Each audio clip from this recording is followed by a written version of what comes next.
My clothing brand just crossed $100 million in lifetime sales, but I started it 6 years ago with $3,000 of credit card debt and ran it to $100 million with no debt and no outside investment. Here's how I did it.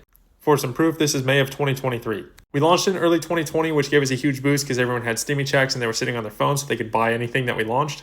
We ran the entire thing out of our house for the first year and a half. My brother and I used to drive down to our screen printer in Carlsbad and go pick up all these boxes by hand, load them in the truck, drive them home, and unload these. This is what our garage looked like. In the beginning, you really only need one or two winners to get you up into like $10,000, $20,000 a month of revenue. This was one of the big winners. We used to drop all of these packages off every day by hand at our local post office. It was literally like 2 of these metal bins a day.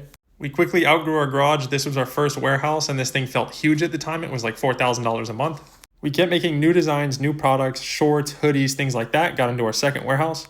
Now, we were able to get this many orders and have this much growth because we were profitable on the first order. So we would go out there, spend money on Facebook ads, and someone would buy our product, and we were profitable on that order, where most companies are losing money when they're acquiring customers. So we basically acquire a customer at a profit, which is great. We got money in our pocket, but then they also come back because we've had a 50% repeat purchase rate. They would come back because they love the product and buy another order or 2, 3, or 4, and this just stacks up over time. We also have a negative cash conversion cycle. What that means is we basically get inventory in and we don't owe our supplier a penny for like 60, 90, or 180 days. So we could sell all the inventory within 30 days because we have a lot of demand for the product, and we don't have to pay our supplier for 60, 90, or 180 days, which means we have a lot of very positive cash flow that we can then reinvest into the business and keep this flywheel going.